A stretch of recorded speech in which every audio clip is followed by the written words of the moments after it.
history is full of these massive, sprawling events, right? Wars that last for years, movements that span generations. But what if I told you that the entire fate of the Second World War in the Pacific, the rise and fall of an empire, all pivoted on just 300 seconds? We're not talking about a month or a week or even a day. We're talking about 5 minutes.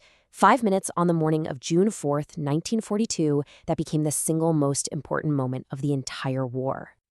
And that leads us to this question, which sounds almost ridiculous when you say it out loud.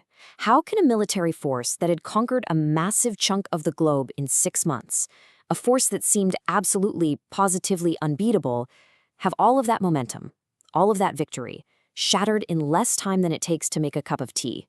It sounds like fiction, but it's exactly what happened at the Battle of Midway. And understanding how is to understand the very nature of war, luck, and human choice. So to really feel the shock of what's about to happen, we have to go back to the beginning of 1942. And you have to understand, the Imperial Japanese Navy wasn't just a force to be reckoned with, they were seen as titans, as demigods of the sea. They were on a roll that was terrifying the entire world. They weren't just winning, they were fundamentally redrawing the map of the planet. I mean, just look at this drumbeat of victories. It starts with the stunning blow at Pearl Harbor. Then, in just 18 days, Hong Kong, the pride of the British Empire in Asia, is gone. A month later, Manila falls. Then Singapore, the Gibraltar of the East, a fortress thought to be impregnable, surrenders. The Dutch East Indies, with all its oil, is secured. They even drive the entire British Royal Navy out of the Indian Ocean. This carrier force, the WW2I, had never known defeat. To the people at the time, on both sides, these seemed like an elemental force of nature, an unstoppable tsunami of conquest. And this wasn't just about having the best ships or planes. It was powered by a core belief, an idea so powerful it was almost a religion, Yamato Damashi, the spirit of Japan. This was the conviction that the Japanese warrior, through superior training, unbreakable will, and a unique spiritual connection to the emperor, was simply better. They truly believed that their fighting spirit could overcome any disadvantage in numbers or resources. And for 6 months, the entire world looked on as this belief seemed to be proven true time and time again. It was their greatest strength, but it was also a seed of catastrophic hubris. So this is the David and Goliath setup for the Battle of Midway. The Japanese, under Admiral Yamamoto, assembled one of the largest fleets in naval history. We're talking about 200 ships. And what could the Americans muster? About 26. Japan had 4 of its best carriers against 3 American carriers, one of which was badly wounded. And look at this line, 11 battleships to 0. It was meant to be a final, crushing blow. On paper, this isn't a battle. It's a trap designed for a slaughter. So the Americans are on the ropes. They're outgunned, outnumbered, and demoralized. 6 months of nothing but defeat. But they had an ace up their sleeve. It wasn't a bigger gun or a faster plane. It was a secret. A piece of intelligence so vital, it was worth more than an entire fleet of battleships. And this number, 72, it tells you everything you need to know about the American mindset. It's a story of pure grit. The aircraft carrier USS Yorktown had been savaged at the Battle of the Coral Sea just weeks earlier. A bomb had torn through her flight deck. The engineers looked at the damage and said, 3 months in the shipyard minimum. But they didn't have 3 months. They had 3 days. So 1,400 shipyard workers at Pearl Harbor swarmed the ship, working around the clock in a frantic, desperate race against time. They patched her up, welded her together, and got her battle ready in just 72 hours. It was an industrial miracle born of sheer desperation. While those welders were working miracles on the Yorktown, another miracle was happening in a stuffy, windowless basement in Pearl Harbor, known as Station Hypo. There, a brilliant but eccentric commander named Joseph Rochefort and his team of cryptanalysts had done the impossible. They had cracked Japan's naval code. And because of them, the U.S. Navy knew everything. They knew the target was the tiny island of Midway, they knew the date, they knew the exact ships Japan was sending, they even knew the route they were taking. So Admiral Nimitz made a huge gamble. He knew he couldn't win a fair fight, so he decided not to have one. He was going to set an ambush. But here's the thing about war. No plan ever survives contact with the enemy. And as the sun came up on June 4th, the meticulously planned American ambush started to go wrong. In fact, it wasn't just going wrong, it was turning into an absolute catastrophe. It was a cascade of failure. The first attack waves from Midway Island were torn to pieces by the superior Japanese Zero fighters. The high-altitude B-17 bombers dropped their payloads and didn't hit a single ship. And then came the torpedo planes. Flying low, slow, and straight, they were lambs to the slaughter. Torpedo Squadron 8 from the carrier Hornet was wiped out to the last man. 15 planes went in, 15 planes were shot down. One single pilot, Ensign George Gay, survived, floating wounded in the ocean, a lone witness to the carnage. And watching all of this from the bridge of the Japanese flagship, the Akagi, was Mitsuo Fuchida.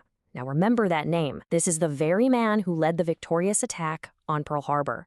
And as he watched these American planes get blown out of the sky one by one, he wrote down what he was thinking. He was impressed by their suicidal bravery, but he saw it as completely pointless. The Americans, in his professional opinion, were dying for absolutely nothing. It seemed like the American plan had failed. At the exact same time, miles away and thousands of feet up, Lieutenant Commander Wade McCluskey was leading the American dive bombers. He arrived at the spot where the Japanese fleet was supposed to be, and he found nothing, just miles and miles of empty blue ocean. His fuel gauges were screaming towards empty. Standard procedure, the smart choice was to turn back, to save your men and your planes. But McCluskey had a choice that would fall entirely on his shoulders. Do you follow the book and go home? Or do you risk everything, your life, the lives of all your men, on one last desperate search? McCluskey didn't turn back. He gambled. In the distance, he saw the tiny white wake of a single Japanese destroyer steaming north, probably trying to catch up to its main fleet. On a complete hunch, he turned his entire squadron to follow it. It was a gut decision, a shot in the dark, that would lead him and his bombers straight to the entire Japanese carrier fleet at the single worst moment possible for them. This was the hinge of fate. Because you see, what Fuchida had called futile attacks had actually done something critically important. The torpedo bombers, by flying so low, had pulled every single defending Japanese Zero fighter plane down to sea level to kill them. At that exact instant, the Japanese carriers were in the middle of launching their own planes. Their flight decks were a chaotic mess of fuel hoses, high-explosive bombs, and armed torpedoes. They were, quite literally, floating bombs. And high above them, at 14,000 feet, the sky was completely, utterly empty. No one was looking up. At 10:24 in the morning, McCluskey and his wingman tipped their planes over into a screaming dive. And for the next 5 minutes, just 5, history was rewritten. American dive bombers arriving from 2 different carriers by sheer coincidence at the same time fell out of the sky onto the unsuspecting fleet. The effect was nothing short of apocalyptic. The Kaga took 4 direct hits and was immediately engulfed in flames, becoming what one survivor called a funeral pyre. The flagship Akagi, Fuchida's ship, took a hit that ignited the armed planes on its deck, setting off a chain reaction of explosions that tore the ship apart from the inside. The Soryu was hit 3 times and was turned into a blazing wreck. In 5 minutes, 3 of the 4 carriers were doomed. And Commander Fuchida, the man who just minutes earlier was calmly watching Americans die for nothing, he was now scrambling for his life on the bridge of his own burning ship, watching the pride of the Japanese Navy burn around him.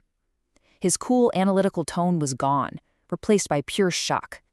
The only words he could find to describe it were, the scene was horrible to behold.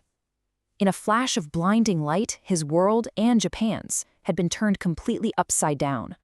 There was one carrier left, the Hiryu, and she fought back with incredible courage. Her pilots managed to find the American fleet and launched a strike that crippled the USS Yorktown, that same ship that had been so heroically repaired. But it was the last act of defiance. Later that afternoon, American planes found the Hiryu and sent her to the bottom too. The shooting was mostly over by the end of the day, but the result wasn't just a victory for the United States. It was the definitive, undeniable turning point of the entire Pacific War. What happened in those 5 minutes wasn't just a defeat for Japan. It was a wound so deep, so catastrophic, that they would never, ever recover from it. The numbers here are just brutal. Japan lost 4 of its very best fleet carriers, the same 4 that had attacked Pearl Harbor. The US lost 1. Japan lost every single one of the 248 aircraft on those carriers. But the most devastating loss wasn't the machines, it was the men. Over 3,000 Japanese sailors died, and crucially, that included hundreds of their best, most experienced veteran pilots. These were men who had years of brutal training and combat experience. They were irreplaceable. And yet, even these staggering losses don't tell the whole story. The real reason that Midway was an irreversible defeat, the reason the war turned on this very day, wasn't just about what was lost on the battlefield. It was about what could be replaced back home. And this simple chart explains everything. This is the industrial might that was the real American secret weapon. Over the course of the war, American factories would churn out an incredible 115 aircraft carriers. Japan, with its much smaller industrial base, would only manage to build 25. The U.S. could lose a Yorktown and have 3 more ready to go. Japan could not replace the 4 elite carriers it lost at Midway. The idea of Yamato Damashi, that spirit could conquer material, crashed head-on into the reality of American mass production, and it was annihilated. And the consequences were absolute. From June 5, 1942 onward, Japan was on the defensive. They lost the ability to dictate the course of the war. They would now only react. They had lost the core of their naval power, and the path was now clear for the long, bloody island-hopping campaigns, Guadalcanal, Iwo Jima, Okinawa, that would lead directly to the shores of Japan and the end of the war. So we end up back where we started, in the middle of this giant global conflict with millions of people and thousands of machines. The fate of empires, the future of the world, it all came down to a handful of minutes. And those minutes only happened because one man, Wade McCluskey, low on fuel and over an empty ocean, made a choice. He chose to risk it all on a hunch. And it just makes you wonder, doesn't it? How much of our own history, our own world, isn't the result of some grand predictable plan, but of a single crucial choice made in a single moment of doubt?